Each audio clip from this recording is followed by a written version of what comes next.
5000 साल पहले भगवान श्री कृष्ण कितने साल पहले आए? ये कौन सा युग चल रहा है? कलयुग। भगवान कृष्ण किस युग में आए? द्वापर। कलयुग के पहले कौन सा युग था?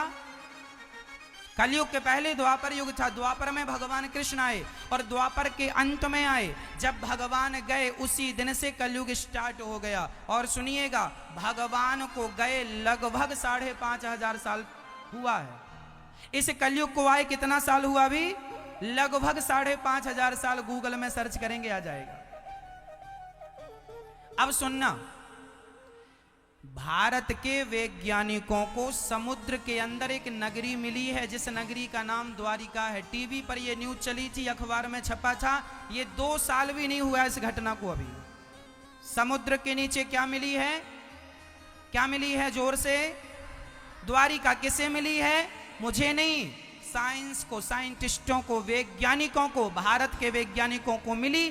फिर सारी दुनिया के वैज्ञानिकों ने आके उसमें रिसर्च किया और रिसर्च करके पाया कि वह नगरी लगभग 5500 साल पुरानी है। और ये बात भागवत में लिखी है कि भगवान जब गए तो द्वारिका को पानी में डुबा के गए। पानी में डुबा के गए। हम कहते तो आपको लगता महाराज जी तो मूर्ख बना रहे हैं, पानी में डुबा के चले गए, आपने कह दिया, हमने मान लिया क्या? अरे भाई अब मत मानो, प्रमाण दे रहा हूं। साइंस को मिल चुकी है, वैज्ञानिकों को मिल चुकी है। जो हम कहते हैं, जो हमारे ग्रंथों में लिखा है, वह आज विज्ञान की कसौटी में खरा उतर रहा है कि नहीं? हाँ या ना? फिर इसलिए शास्त्रों पर संदेह ना। ये शास्त्र पूरा साइंटिफिक है। पृथ्वी से सूर्य की दूरी कितनी है बताओ? पृथ्वी से सूर्य की दूरी कितनी है? 14 अरब किलोमीटर। लगभग 14 अरब किलो। ऐसा पृथ्वी से सूर्य की दूरी विज्ञान बताते हैं, साइंटिस्ट बताते हैं। और यही दूरी गोस्वामी तुलसीदास जी ने हनुमान चालीसा में बता दिया। युग सहस्त्र योजन पर भानु। पृथ्वी से सूर्य कितनी दूरी है? युग सहस्त्र योजन।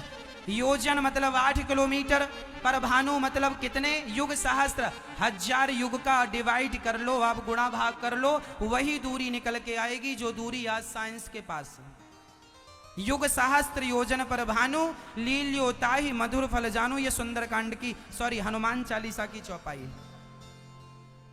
हमारे ऋषि मुनि ने सारी चीजें साइंटिफिक बताई हैं। ये शास्त्रों में जो लिखा है मन मुताबिक नहीं लिखा, कपोल कल्पना नहीं, साइंटिफिक है। अब मैं आपको जरा मेडिकल साइंस की तरफ ले चलूं। सबसे पहली सर्जरी किसने की बताओ?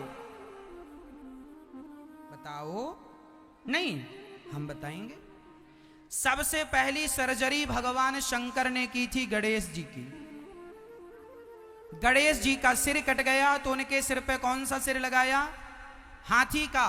आज साइंस के लिए यह बात चुनौती है, करके दिखाओ तुम कि तुम आदमी के धड़ में हाथी का सिर कैसे लगाओगे। लेकिन शंकर जी इतने बड़े वैज्ञानिक थे, इतने बड़े साइंटिफिक उनके पास ज्ञान था, उनके पास वो मेडिकल साइंस के अधिष्ठात्र थे। उन्होंने पहली सर्जरी की और उन्होंने गणेश जी के सिर पे हाथी का सिर जोड़ दिया। ये सर्जरी थी कि नहीं? साइंस की बात हमारे शास्त्रों में पाई जा रही है या नहीं? मेडिकल साइंस है कि नहीं? पहला। दूसरी सर्जरी भी शंकर जी ने की, अपने ससुर जी की। ससुर जी के सिर पे बकरे का। शंकर जी कह रहे हैं केवल हाथी का नहीं, हम बकरे का सर भी लगा के आदमी को जिंदा कर सकते हैं। ससुर को जिंदा किया, बेटे को जिंदा किया। तीसरा, साइंस की बात करते हो, मैं आपको प्रमाण देता हूं।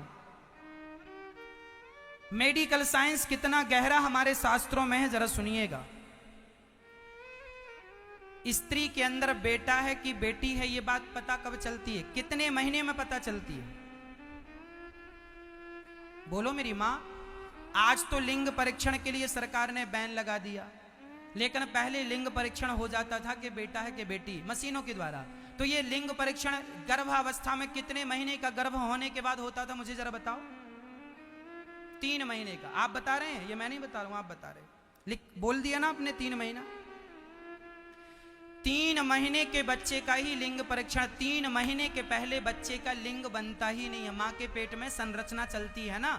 1 माह में बच्चे का सिर तैयार होता है, दूसरा माह में हाथ पांव तैयार होते हैं, तीसरे माह में वो स्त्री है कि पुरुष, यह छिद्र तैयार होते हैं।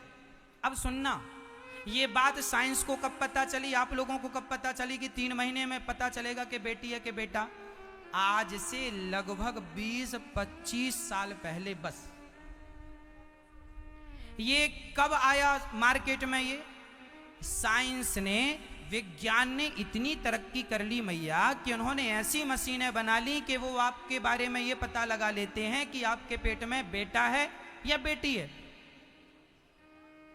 ये बात आपको 20-25 साल और अधिक ले लें तो 40 साल पहले पता चली, जबकि 40 साल पहले नहीं पता चली। फिर भी हम मोटा मोटा 40 साल लेके चलें। 40 साल पहले संसार के, भारत के नहीं अपितु दुनिया के वैज्ञानिकों को पता चला कि स्त्री के पेट में बेटा की बेटी। ये बात आपको 40 साल पहले। भागवत में हजारों साल पहले मैं आपको लिखा बता दूंगा कि पहले महीने में बच्चे का हाथ सिर बनता है, दूसरे महीने में हाथ पांव बनते हैं, तीसरे महीने में लिखा है भागवत जी में 3रे स्कंध में ये बात स्पष्ट लिखी। मैं आपको लिखा बताऊंगा। तुम्हें अपने शास्त्रों पर बिलीव नहीं है ना, यकीन नहीं है। साइंस ने जो ज्ञान 40 साल पहले पाया, वो ज्ञान हम हिंदू भारतीय संस्कृति वालों के पास हजारों साल पहले से वो ज्ञान मौजूद था। लेकिन उस ज्ञान का हम लोग प्रयोग नहीं करते थे, क्योंकि हम लोग मानते नहीं ना शास्त्रों को, उंगलियां खड़ी करते हैं, शास्त्रों में ऐसा लिखा वैसा लिखा। हमारे ऋषि मुनि, उनका नाम ऋषि क्यों पड़ा? रिसर्च करने के कारण उनका नाम ऋषि पड़ा। साइंटिस्ट नाम के जो ऋषि, अर्थात जो आज जिन्हें हम साइंटिस्ट कहते हैं, विज्ञान कहते हैं, उन्हें उस जमाने में ऋषि कहा जाता। ऋषि मतलब रिसर्च करने वाले का नाम ऋषि। तो मैंने इतने सारे सबूत दे दिए। महाभारत का युद्ध हुआ है, हाँ या ना? अब कोई हमसे सबूत मांगे महाभारत का युद्ध हुआ तो सबूत दो, मैं आपको सबूत देता हूं। यहां से ज्यादा दूर नहीं, हरियाणा कुरुक्षेत्र में महाभारत हुआ था। आज भी कुरुक्षेत्र की जब पुरातत्व विभाग खुदाई करता है तो आज भी महाभारत के अवशेष मिलते हैं। आप जाकर वहां के म्यूजियम में जाके अपनी आंखों से तसल्ली कर लेना। फिर तुम्हारे शास्त्र गलत कैसे हो गए? हर बात तो सही निकल रही है। महाभारत हुआ था, हम लोग कहते थे, हुआ है, पुरातत्व विभाग ने साबित कर दिया, सारी दुनिया के वैज्ञानिकों ने साबित कर दिया। चलो दूसरा, राम जी ने सेतु बनाया था। राम सेतु पर 10 साल तक नासा ने रिसर्च किया। कितने साल तक? 10 साल तक नासा ने रिसर्च किया, और रिसर्च करने के बाद उन्होंने मोहर लगाई कि भाई साहब यह सेतु बनाया गया था। किसने बनाया? वो हजारों साल पहले हमारे रामायण जैसे महाग्रंथ में लिखा हुआ है कि राम जी के लिए बनाया गया था। आज भी राम सेतु का पत्थर तैरता है पानी में। इतने सारे सबूत देने के बाद भी कोई ना माने तो चूल्हे में जाओ। मत मानो, ना मानने से होगा क्या? कहो मैया जी। इसलिए बच्चों को कहो शास्त्रों में श्रद्धा रखें, शास्त्रों में संदेह ना करें।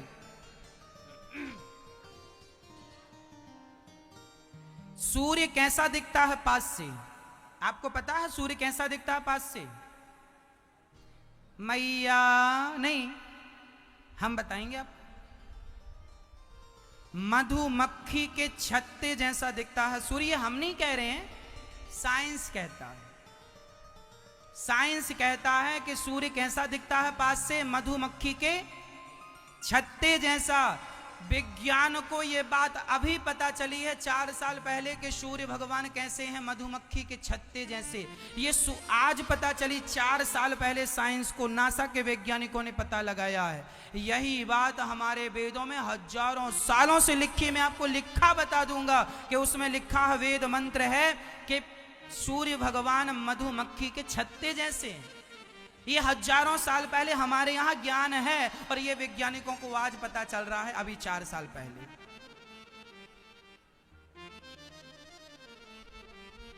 हाँ मैया, समझ में आ रहा है कुछ? एक और आखिरी सबूत देके इस मैटर को पूरा करते हैं। मैया समझ में आ रही है? ये बातें हम इसलिए बोल रहे हैं ताकि आपके बच्चे ज्यादा साइंस ना आपको झाड़ें, इसलिए बता रहे हैं। आपको भी जरा नॉलेज होना चाहिए कि ज्यादा साइंस ना किया करो। हाँ, साइंस की 4 पुस्तकें पढ़ के तुम अपने आप को ज्ञानी समझने लग गए। जो बड़े बड़े साइंटिस्ट हैं आज वो भगवान के अस्तित्व को मानते हैं। हमारे भारत की सबसे बड़ी अनुसंधान रिसर्च जो है सेंटर, इसरो कहते हैं उसे। क्या नाम है उसका? इसरो, जानते ना? इसरो के जो चीफ हैं, जिन्होंने अभी मंगल ग्रह पर यान छोड़ा था, किसी कारणवश वह क्षतिग्रस्त हो गया। थोड़ी सी दूरी बची थी और वह क्षतिग्रस्त हो गया था। आप लोगों ने देखा, बड़ा अफसोस हुआ। फिर दूसरा छोड़ा जाने की तैयारी है, मंगल तक जाने की, चांद के उस हिस्से तक जाने की जहां मंगलयान छोड़ा गया। उसका नाम था मंगलयान, ऐसी नाम था? सही या गलत? क्या नाम है उसका? इसरो। हमारी भारत की वह संस्था जो साइंस पर बहुत ज्यादा रिसर्च करती है, उसका नाम क्या है? इसरो। इसरो के जो चीफ हैं, आपने भी उनकी तस्वीर देखी होगी, सांवले से हैं वो भैया, भाई साहब। इतने बड़े वैज्ञानिक हैं कि अमेरिका और नासा के वैज्ञानिकों को भी चुनौती दे दी, चैलेंज दे दिया। इसरो के सबसे बड़े वैज्ञानिक हैं, वह भी भगवान को प्रणाम करते हैं, वह भी ईश्वर के अस्तित्व को नहीं नकारते। वो ये कहते हैं अपने इंटरव्यू में कि भगवान की कृपा से ही हमें सफलताएं मिलती हैं, वो ना चाहें तो हम कोई सफलता ना प्राप्त करें। हम साइंस पढ़ लें, साइंटिस्ट हो जाएं, अच्छी बात है, लेकिन हम साइंस पढ़ के ईश्वर पर उंगली उठा दें, ये तो बड़ा गलत हो जाएगा। जिस परमात्मा ने तुम्हें बनाया उस पर तुम उंगली उठा दो।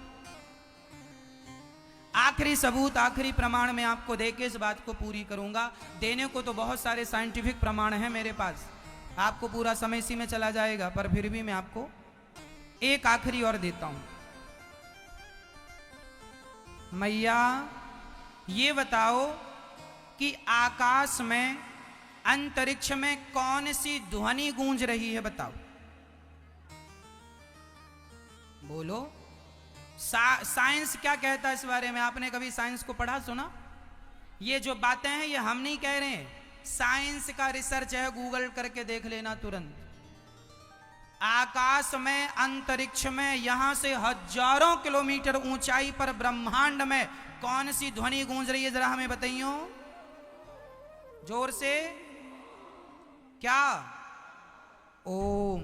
ये हम नहीं कह रहे हैं, अखबार में छपा था, मेरे पास कटिंग रखी, आपको विश्वास दिलाने के लिए रखा हूं। गूगल करके देखना, साइंस के बारे में आपको ये सारी चीजें मिल जाएंगी।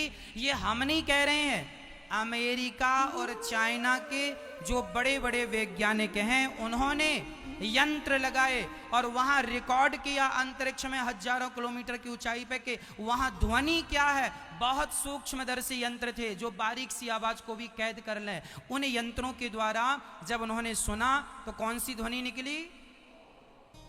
ओम। ये हम नहीं कह रहे, ये साइंस कह रहा है। अब सारी दुनिया ओम की ध्वनि अंतरिक्ष में सुन रही है और हमारे भारत में एक जगह है ओमकारेश्वर।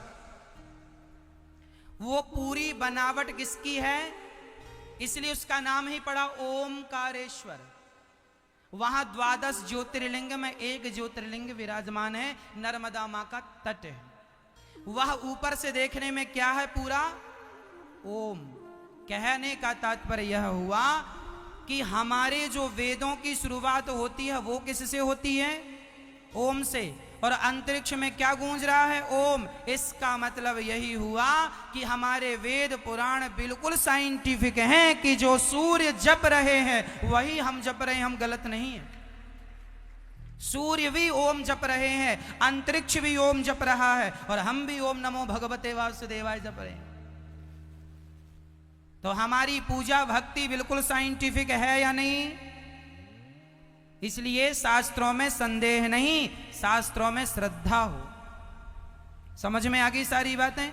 बहुत सारी बातें और भी हो सकती हैं साइंस की, पर समय नहीं है। हमने आपको इतना बताया, इतना अपने बच्चों को बताया। आपके बच्चे ज्यादा साइंस की बातें करें तो ये सब बता दिया करो। भोली भाली मैया कुछ जानती नहीं है, सो मैंने कहा चलो आपको भी 2-4 साइंस की बातें बता ही दें। याद रहेंगी मैया की भूल जाएंगी?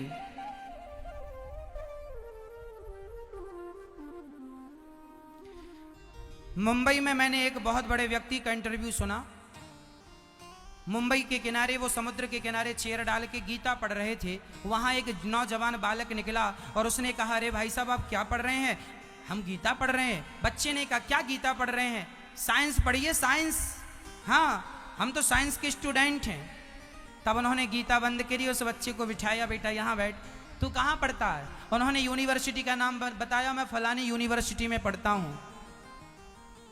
तब उस व्यक्ति ने कहा, बेटा तू जिस यूनिवर्सिटी में पढ़ता है वो यूनिवर्सिटी की स्थापना मैंने ही की है, मैंने ही बनवाई, मैं उसका मालिक हूँ। जिस यूनिवर्सिटी का मालिक मैं हूँ, मैं गीता पढ़ता हूँ। तू 4 दिन से यूनिवर्सिटी में पढ़ने आया तो कहता साइंस पढ़ो।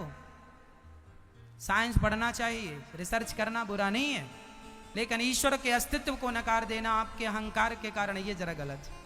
उसकी खोपड़ी में बात समझ में आई कि बिना बेस के काम नहीं बनेगा। बिल्डिंग कितनी भी मजबूत बने, इमारत कितनी भी सुंदर हो, पर नींव मजबूत है तो कितना भी ऊपर जाएगा कमजोर नहीं होगा। बारिश भी सहेगा, तूफान भी सहेगा, भूकंप भी सहेगा। कब? जब नींव।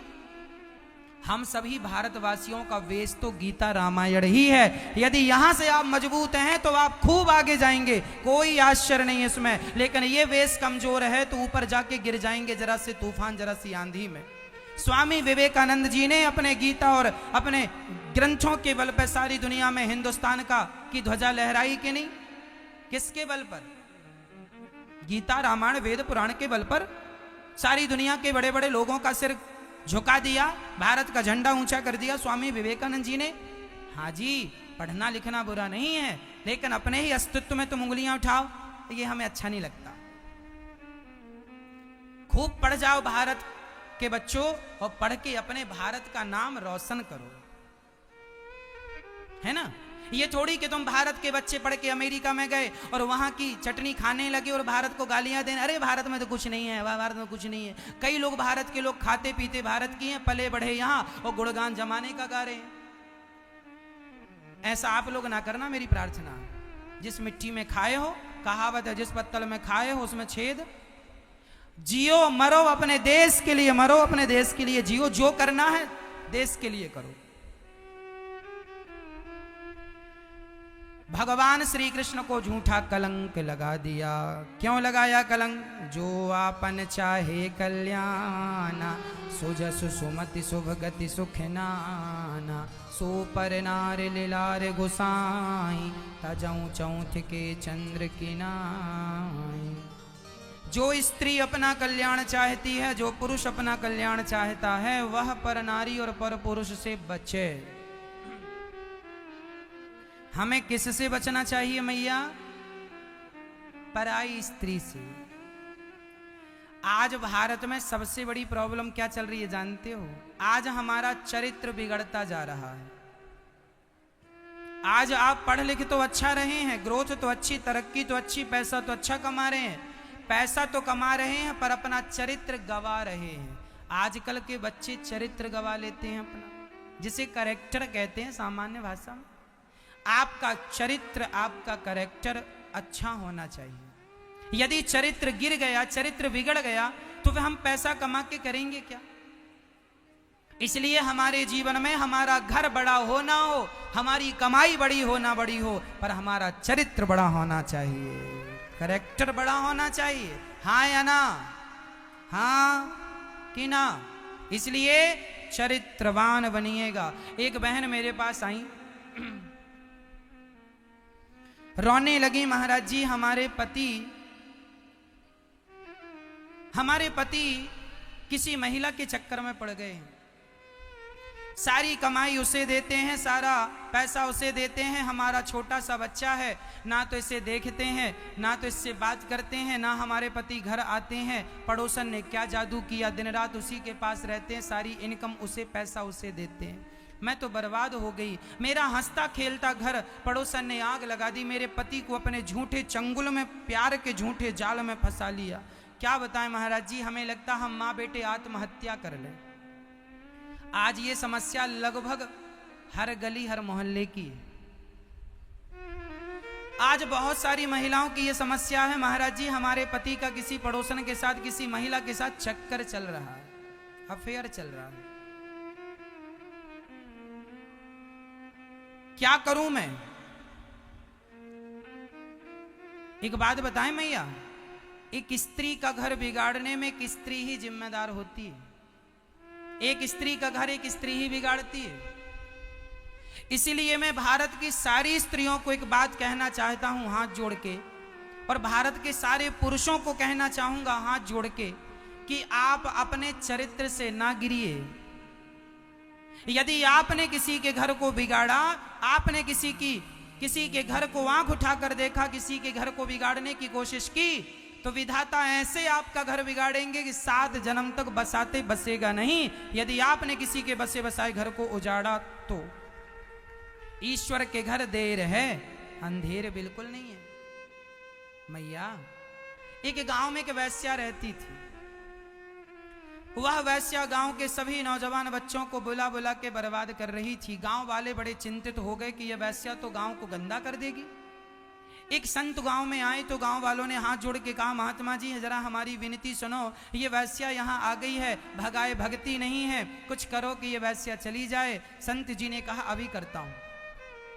महात्मा जी ने उस वैश्या की कुटिया के सामने अपनी घास की झोपड़ी बनाई और सवेरे 4 बजे से सीताराम सीताराम जपने लगे, कीर्तन करने लगे। अब जो वैश्या के ग्राहक थे वह बाबा जी की कुटिया में आने लग गए कुछ, और धीरे धीरे वैश्या का कारोबार डाउन होने लगा। एक दिन वैश्या तंग आ गई और वैश्या ने अपने यारों से कहा, जाओ और बाबा जी की कुटिया में आग लगा दो, आग लगा देंगे तो भाग जाएगा। वैश्या ने आग लगाई, अपने यारों से आग लगवाई, बाबा जी की कुटिया जलने लगी, संत की कुटिया जलने लगी। जब संत की कुटिया जलने लगी तब ईश्वर का निर्णय देखिए।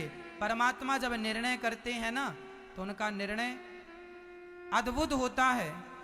जब संत जी की कुटिया जलने लगी तो परमात्मा ने जरा सी हवा चलाई, और जब हवा चली ना मेरी माँ, तो संत जी के घर की आग उड़ उड़ के वैश्या के घर में जाने लगी और वैश्या का घर जलने लगा। वैश्या दौड़ी दौड़ी आई, महात्मा जी आपने मेरा घर जला दिया।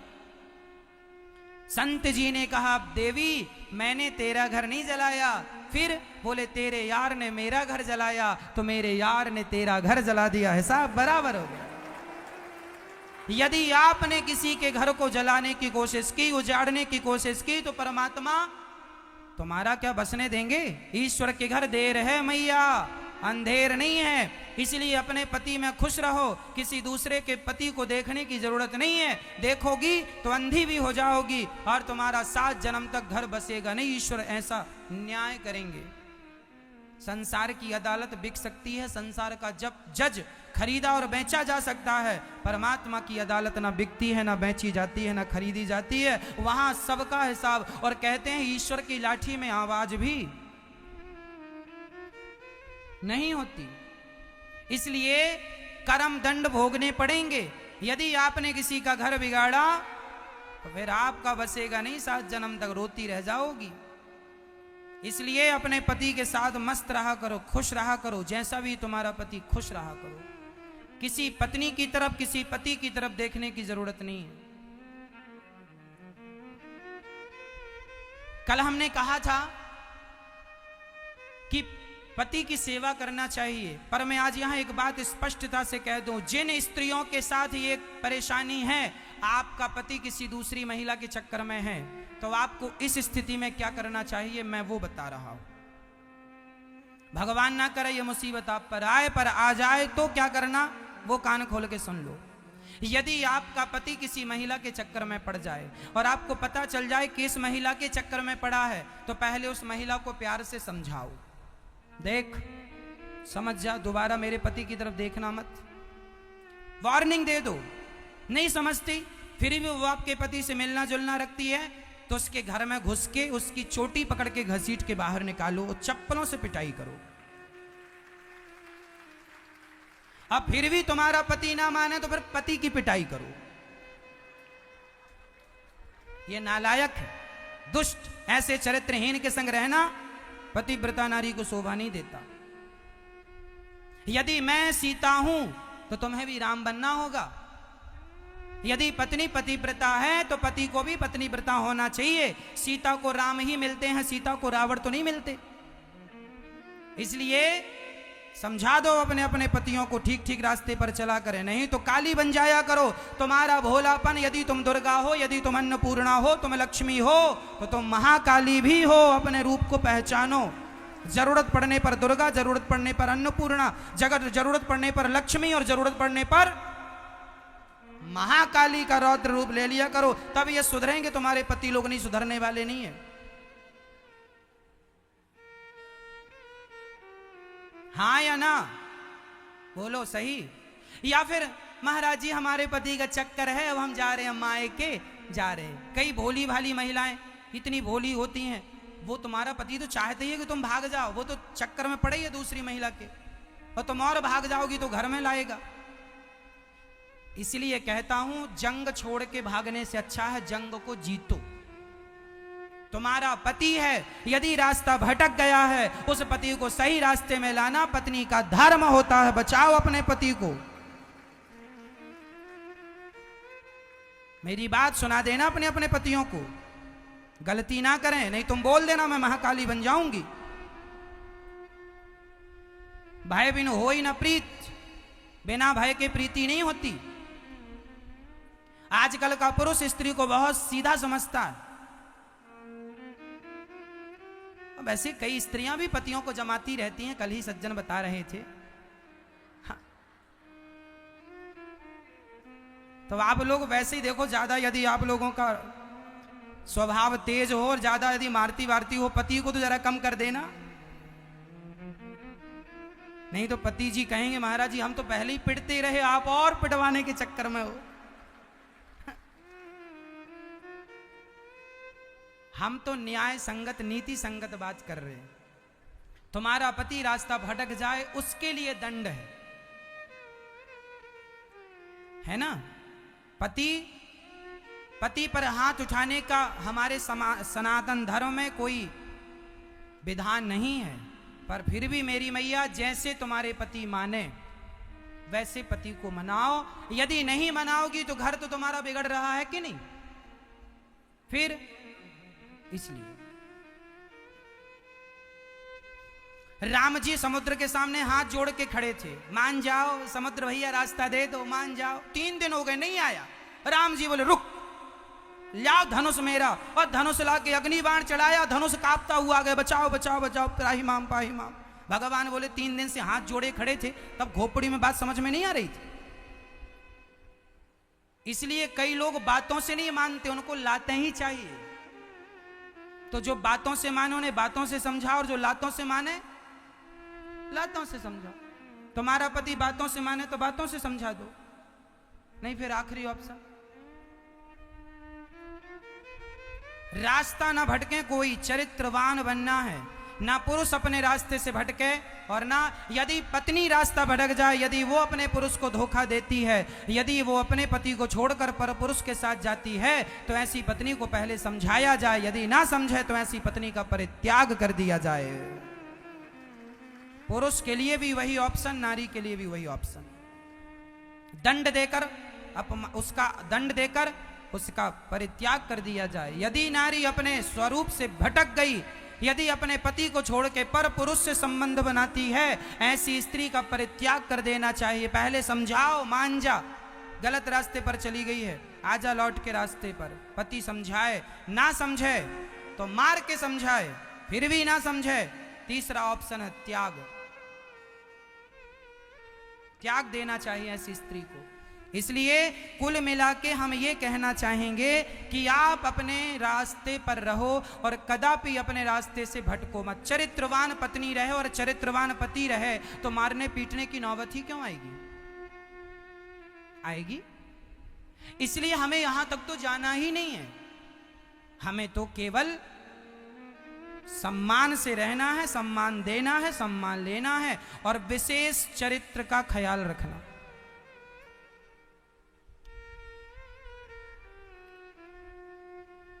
आजकल के बच्चों को प्यार हो जाता है, छोटे छोटे बच्चों को। आपकी बेटी को प्यार हो गया है, आपके बेटे को प्यार हो गया है किसी से। छोटा भी बच्ची को, आपकी बेटी को गोल गोल रोटी बनाना नहीं आता, पर प्यार अच्छा करती है। आपके बेटे को अभी मोबाइल रिचार्ज कराना नहीं आया कि खुद के मोबाइल में 300 का बैलेंस डाल दे। 300 रुपया भी कमाने की अभी क्षमता नहीं है, लेकिन प्यार अच्छे से करता है। आजकल के बच्चे प्यार करने लग गए हैं। एक लड़का एक लड़की मेरे पास आए, महाराज जी मैं शादी करना चाहता हूं, चाहती हूं, लड़के ने कहा मैं इस लड़की से प्यार करता हूं, इसी से शादी करूंगा। हमने कहा ठीक है तो कर लो, हमसे क्यों कह रहे हो? महाराज जी हम इसलिए कह रहे हैं, हम तो प्यार करते हैं पर हमारी मम्मी मानने को तैयार नहीं है, हमारे पापा मानने को तैयार नहीं है। हमने कहा माँ बाप नहीं मान रहे हैं तो आप शादी मत करो। महाराज जी हम तो इस लड़की से बहुत प्यार करते हैं और प्यार करेंगे तो शादी भी करेंगे। अच्छा, तो मैंने कहा फिर तेरी माँ का क्या होगा जो तेरे लिए रोती है, तेरे पिता का क्या होगा? बोले महाराज जी हम अपने माँ बाप को छोड़ के दूसरे शहर चले जाएंगे, माँ बाप को छोड़ देंगे लेकिन इस लड़की को नहीं छोड़ेंगे। अच्छा, वो लड़की ना अंदर अंदर बड़ी खुश होने लगी, वाह कितना प्यार करता है, मेरे लिए अपने माँ बाप को छोड़ रहा है। मैंने उस लड़की को बुलाया, बिठाया, मैंने कहा मेरी बहन इस लड़के के चक्कर में बेवकूफ ना बन, ये एक नंबर का मूर्ख आदमी है। बोले कैसे महाराज जी? मैंने कहा सुन, जो लड़का अपनी माँ का सगा ना हो सका वो तेरा कितने दिन सगा बन के रहेगा ये तो सोच। जो अपने बाप का ना हो सका वो तेरा हो जाएगा। जो अपनी माँ की छाती में खंजर दे सकता है, कल तेरी से अच्छी कोई मिल गई तुझे छोड़ के उसके पास चला जाएगा। इनका दीन धर्म क्या है? इसलिए कदापि। और मैंने उस लड़की से कहा सुन, आपको ये लगता है ना कि ये अपने माँ बाप को छोड़ रहा तो मुझसे कितना प्यार, ये तुझसे प्यार नहीं करता। यहाँ जितनी मेरी बहन और बेटियां बैठी हैं ध्यान से सुनना, कोई लड़का कहे कि मैं तुझसे प्यार करता हूँ, वो तुझसे प्यार नहीं, आपसे प्यार नहीं, आपके सुंदर शरीर से प्यार करता है। शरीर की भूख मिटाने के बाद जैसे चिंगम को चबाकर फेंक दिया जाता है, थूक दिया जाता है, उसी प्रकार तुम्हें चबाने के बाद तुम्हें भी थूक दिया जाएगा, फेंक दिया जाएगा। तुम्हारी कोई वैल्यू नहीं है, तुम्हारे शरीर की भूख है, केवल हवस की पूर्ति है। इसलिए ये प्यार के नाम पर जो क्राइम हो रहा है, इससे बचने के लिए केवल आपकी सावधानी ही पर्याप्त है। किसी लड़के के चक्कर में आपको नहीं आना कि आप किसी लड़के से, किसी लड़के ने कह दिया तुमसे प्यार करते हैं तो आपने अपने आप को हवाले कर दिया। वो क्या करेगा? वो तुमसे प्यार करता तो तुम्हारे शरीर पर कब्जा क्यों करता? प्यार के नाम पर तुम्हारे शरीर पर वो कब्जा करना चाहता है, केवल अपनी भूख मिटाना चाहता है, केवल हवस पूरी करना चाहता है। समझ लो मेरी बातों को, देर हो जाएगी, कोई समझाने वाला नहीं होगा।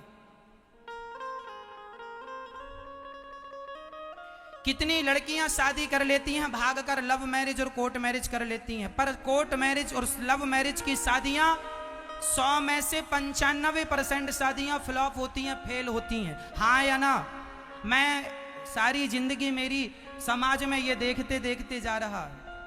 एक बहन किसी लड़के के साथ भाग गई, लड़के ने 2 महीने रखा, 2 महीने बाद उसको चूस करके, उसका सारा सुंदरता उसकी हरण करके, उसका सील भंग करके भगा दिया। जाओ पिता से धन लेकर आओ। उसने कहा पिता से कैसे मांगे, पिता ने तो हमें छोड़ दिया है, अब कहीं भी जाओ। फिर क्या करते हैं, माँ बाप को फिर अपनाना पड़ता है। लड़की ससुराल में सुखी नहीं होती। चलो मैं एक उदाहरण से समझाता हूं। माना कि आप किसी लड़के के साथ भाग गई, तो क्या आपकी सास ही आपसे खुश रहेगी? वो सारी जिंदगी तुम्हें ताना देगी, राम राम इस लड़की ने मेरे लड़के को फंसा लिया। क्योंकि उस सास की भी तो एक उम्मीद थी कि मैं अपने बेटे के विवाह में नाचूंगी, हल्दी चढ़ाऊंगी, तेल चढ़ाऊंगी, मंडप गड़ेगा, बैंड बाजे बजेंगे। आखिर तुमने अपनी सासू माँ के सारे सपने को पानी में फेर दिया कि नहीं? सारे सपनों में पानी डाल दिया? हाँ या ना? एक लड़की जब गलती करती है ना तो उसके अपने माँ बाप भी तो रोते हैं। मेरी बेटी मुझे छोड़कर चली गई, जिस पर बेटी पर इतना फक्र था, जिस बेटी पर इतना नाज था, जिस बेटी पर इतना गर्व था, आज वो बेटी हमें छोड़कर चली गई। आप तो अपना घर बसा के खुश हो भी जाओगी मेरी माँ, पर माँ बाप का बसा बसाया घर उजड़ जाएगा। जिस गली से तुम्हारे माँ बाप निकलेंगे लोग कहेंगे इसकी बेटी भाग गई। जब बेटी ऐसी थी तो माँ भी ऐसी ही होगी। तुम्हारी माँ पतिव्रता, तुम्हारी सती सावित्री जैसी माँ, उसके चरित्र पर भी ये जमाना उंगलियां उठाएगा, केवल तुम्हारी एक गलती के कारण। तुम्हारी सजा तुम्हारे माँ बाप को भोगनी है। सारा समाज, सारा परिवार ताने मारेगा कि बहुत छूट देते थे, अपनी बेटी को भाग गई, फिर तुम्हारे कारण और बाप जो अपनी बेटियों को पढ़ाते हैं वह बाप भी अपनी बेटियों को कहेंगे मत पढ़ने जाओ, फलाने की बेटी तो भाग गई, कहीं तुम भी ना भाग जाओ। इसलिए लोग अपने पेट में बेटियों को मार देते हैं। बेटी कोई नहीं चाहता, इसलिए कि बेटी भाग जाए तो हमारी नाक शर्म से झुक जाती है। इसलिए बेटियों का फर्ज है, बेटियों का कर्तव्य है, बेटियों का धर्म है कि अपने माँ बाप का सिर शर्म से ना झुकने दो। आप अपने माँ बाप का सिर गर्व से ऊंचा करो, ये तो आपका धर्म है। पर आपके माँ बाप का शर्म से सिर झुक जाए, ऐसी बेटी तो भगवान किसी को ना दें जो अपने माँ बाप का सिर शर्म से झुकाए। ऐसी बेटी हो जो गर्व कर सके माँ बाप, ये मेरी बेटी है। बेटियों ने कितना अच्छा काम किया, चांद तक पहुंच गई बेटी, नाम था कल्पना चावला। कहां तक चली गई? एक बेटी वो चांद तक जा रही है, देश के लिए लड़ रही है, देश के लिए मर रही है, और तुम यहां लड़कों के पीछे पीछे चोर की तरह भाग रहे हो, लुक्का छिपी खेल रहे हो। जरा सोचो, एक लड़का जब बारात लेके आता है और अपनी दुल्हन को लेकर जाता है सम्मान के साथ, मेरी बहन तुम्हारी बारात में 100 लोग आएंगे और तुम 100 लोगों के साथ शेरनी की तरह सम्मान के साथ जाना, तुम्हें लेने 100-200 लोगों की बारात आएगी। और क्या चोरों की तरह भाग के चली गई? चोरों की तरह जिंदगी जीना है कि शेर की तरह जिंदगी जीना है? सम्मान से जीना है या अपमान से? निर्णय आपका। क्या जीना है? सम्मान से। सम्मान से कब जियोगी? जब आपका होने वाला पति बारात लेके आएगा और सबके बीच में सम्मान के साथ विवाह की रस्म करके आपको ले जाएगा। ये तो सम्मान के साथ जाना हुआ। सास भी तुम्हारी आरती उतारेगी, जमाना भी देखने आएगा, बहू आई है, बहू आई है। और भाग के जाओगी तो लोग आएंगे तुम्हें गालियां देने, कैसी बेटी है, भाग के आ गई। जमाना तुम्हें ताने मारेगा, ससुराल में भी तुम शांति से जी ना पाओगी। इसलिए निर्णय सोच समझ के लीजिएगा, जीवन भर का निर्णय है। मैं कहता हूं प्यार व्यार के चक्कर में ना पड़िएगा। कोई प्यार व्यार नहीं करता किसी से। कसमें वादे प्यार वफा सब बातें हैं, बातों का क्या? मन्ना डे जी गीत गा रहे हैं, है ना?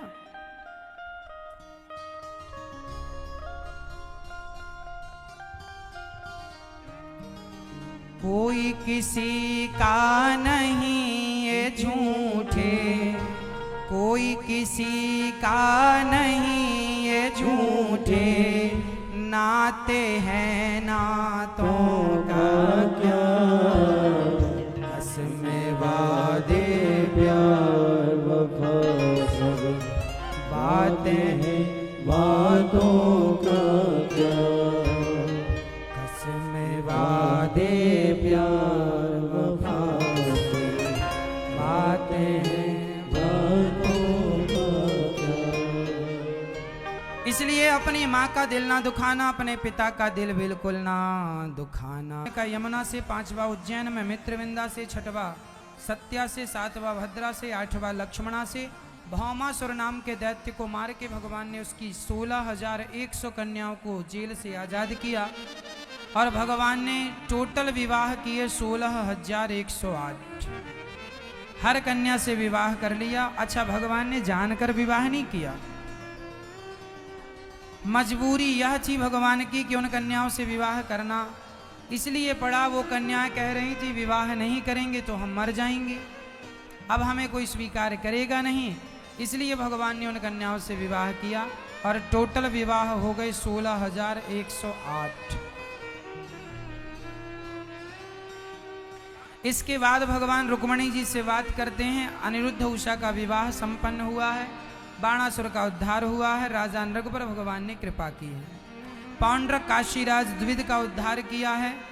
जरासंध के जेल से 20,800 राजाओं को छुड़ाकर भगवान ने युद्ध में जरासंध को भी संतुष्ट कराया।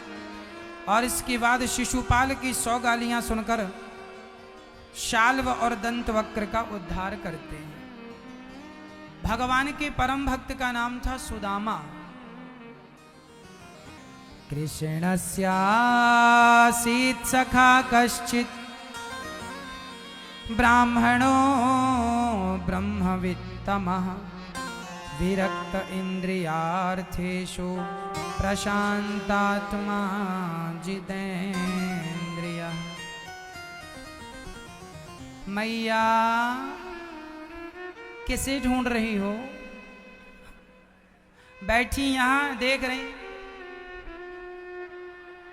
ऐसा लग रहा है कैसे देख रहे हैं जैसे वहां भगवान खड़े हो। भगवान तो यहां बैठी है। थोड़ा शांत रहो, ध्यान से सुन लो। थोड़ी देर और रहेंगे आपके बीच में, फिर आप अपने घर, ये दास भगवान के चरणों में। तो थोड़ी देर और शांति का परिचय देकर सुदामा जी की पावन कथा को श्रवण कीजिएगा। भगवान श्री कृष्ण के परम भक्त का नाम है सुदामा। बहुत गरीब हैं सुदामा जी।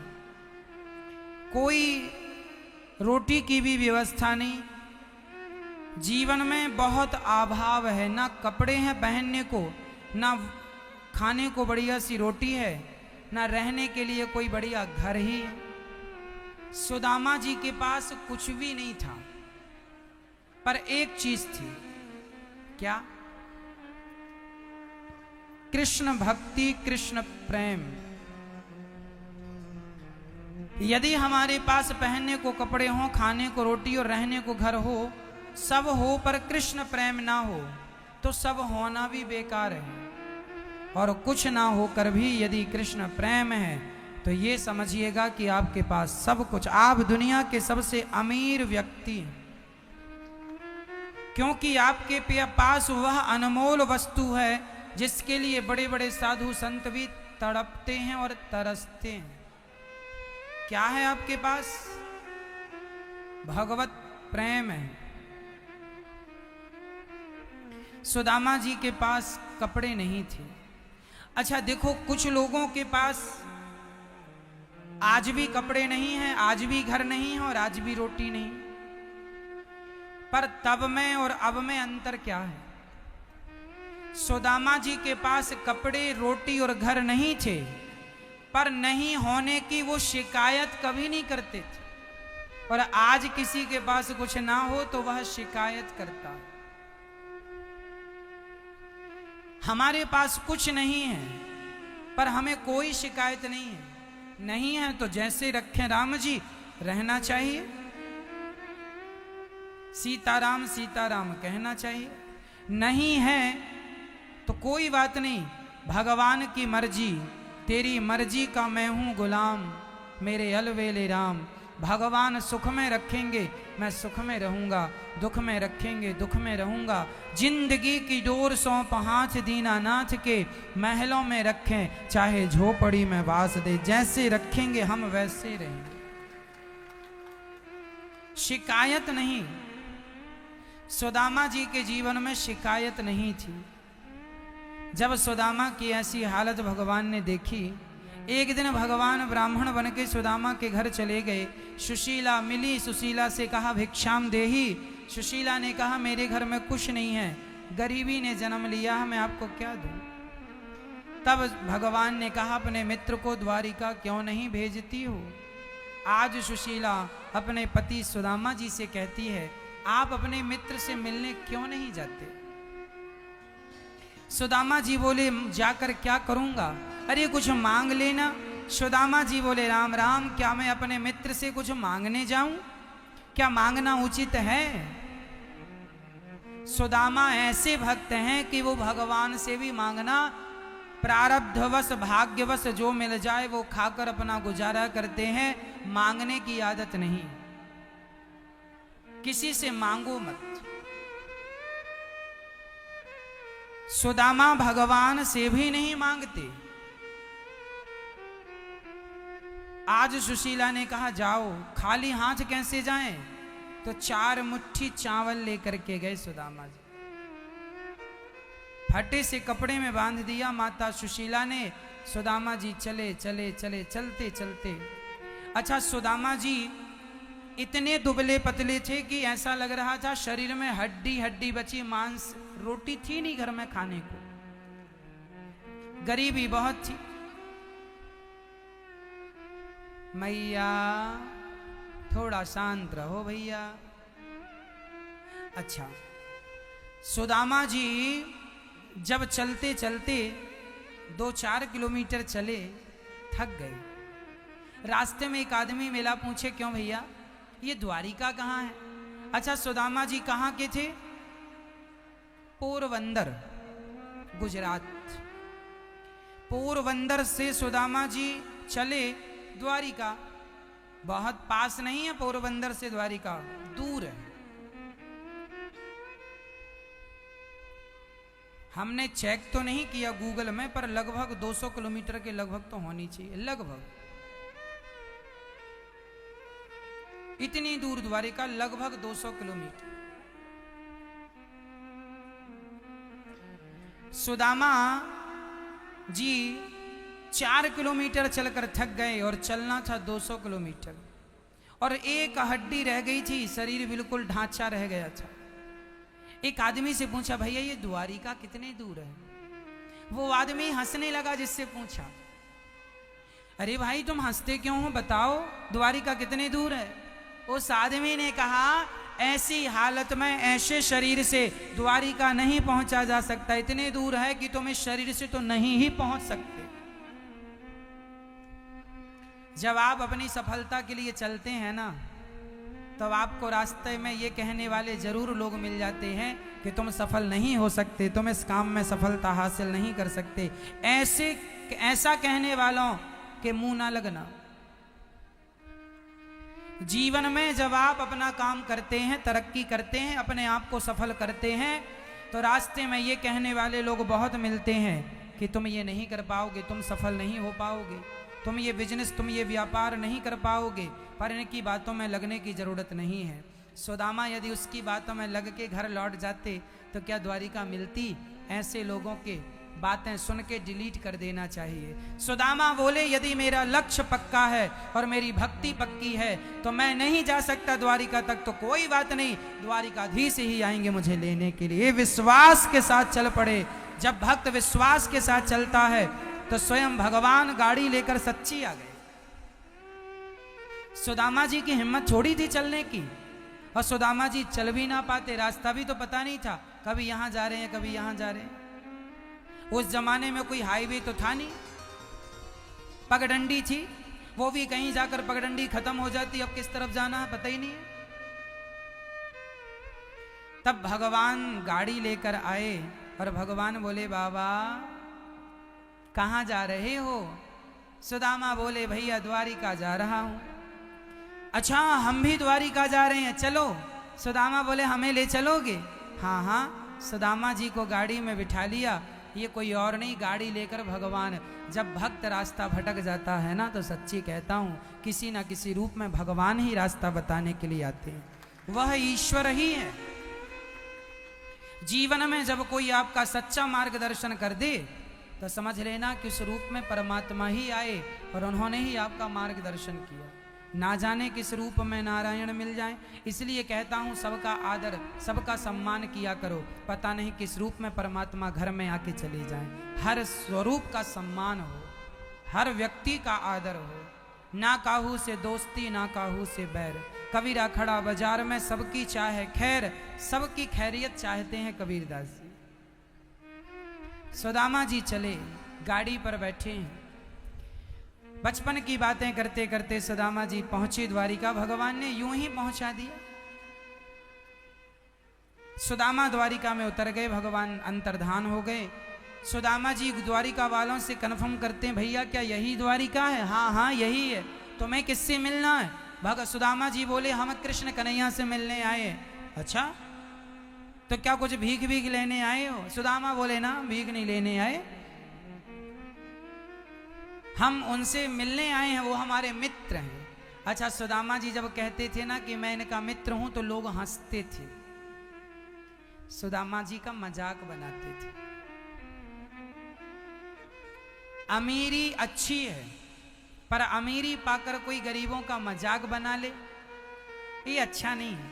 यदि तुमने किसी का मजाक उड़ाया तो भगवान कहेंगे, अच्छा इसका मजाक उड़ा रहे हो, चलो अब तुम्हें इसकी जगह बिठा देते हैं और उसको तुम्हारी जगह बिठा देते हैं। उल्टा हो जाएगा। इसलिए किसी का मजाक, सुदामा जी का खूब मजाक उड़ाया गया, पर सुदामा जी अपने लक्ष्य में इतने पक्के थे। अच्छा, आप भी जीवन में जब भगवान के रास्ते में चलते हैं ना, लोग आपका भी तो मजाक उड़ाते हैं। भटिंडा में एक बहन, एक मैया कथा ज्यादा सुनने लग गई, माथे पे तिलक लगाने लग गई और नारायण नारायण खूब जपने लग गई। तो पड़ोसन कहने लगी, बड़ी मीरा बन रही है। आज लोग ताने कैसे मारते हैं, पड़ोसन कह रही बड़ी मीरा बन रही है। तो आपको क्या कहना चाहिए उसे? आप बिल्कुल चूका ना करो, कह दिया करो, हाँ हम मीरा बन रही है, तू सूप न खा, बन जा। तू सूप न खा, तेरी मां सूप न खा। मैं मीरा बन रही हूं, मीरा गलत है बनना। लोग ताने मारते ना, बड़ी मीरा बन रही, हाँ तो तू सूप न खा, बन जा, ताड़का बन जा। हमें क्या करना, चूल्हे में जा। हम तो मीरा बने तो हमें तो बने रहने दे। खुद कुछ करते नहीं और दूसरा करे तो पांव पकड़ के खींचते। भक्ति के रास्ते में भगवान का नाम लेने वालों का तो बिल्कुल मजाक ना बनाना। नहीं, भगवान इतने हंटर बरसाएंगे, नानी याद आएगी। भगवान कहते हैं मुझे कोई गाली दे मैं सह लूंगा। भगवान कहते हैं मेरा अपमान कोई करे मैं बर्दाश्त कर लूंगा, पर मेरे भक्त का कोई अपमान कर दे ये मैं बिल्कुल बर्दाश्त नहीं करूंगा। अहम भक्त पराधीन यस्वतंत्री वध्वजा। मैं अपना अपमान सहन कर सकता हूं पर भक्त का अपमान नहीं। इसलिए कभी भी भगवान के भक्तों का अपराध ना करना। एक अपराध होता है भगवत अपराध, एक अपराध होता है भागवत अपराध। भागवत अपराध जो भगवान को लोग गालियां देते हैं, ये भगवान का अपराध है, भगवान इस अपराधी को माफ कर सकते हैं। पर भागवत अपराध, भागवत मतलब भगवान के भक्त को भागवत कहते हैं। भगवान के भक्त को क्या कहते हैं? भागवत। तो जो भागवत अपराध है, जो भक्तों का अपराध है, ईश्वर उसे बिल्कुल माफ नहीं करते। इसीलिए जिसके माथे पे तिलक लगा हो, जिसके मुंह पे राम नाम हो, वो कैसा भी हो हमारे लिए वंदनीय है। गलत कर रहा है तो आप रास्ता बता दो प्यार से, पर आप उसका अपमान करें, आप उसकी आलोचना करें, ये अधिकार हमें नहीं। रावण तब तक सुरक्षित था जब तक उसने विभीषण को नहीं निकाला, और जिस दिन रावण ने विभीषण को निकाला है, अस कही चला विभीषण जबहि आयो हीन भय सब तबहि, साधु अवज्ञा तुरत भवानी कर कल्याण अखिल के हानि। कोई चारों सब जगह का राजा क्यों ना हो, यदि साधु संतों का अपमान कर दे।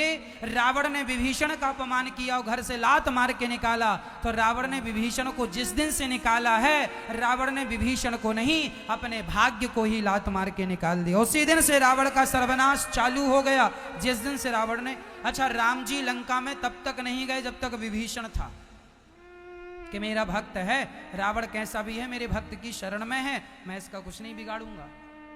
राम जी चाहते तो एक बाण से रावण का सर्वनाश कर लेते, लेकिन राम जी ने एक भी बाण नहीं चलाए, क्योंकि अभी तक लंका में राम जी का भक्त है।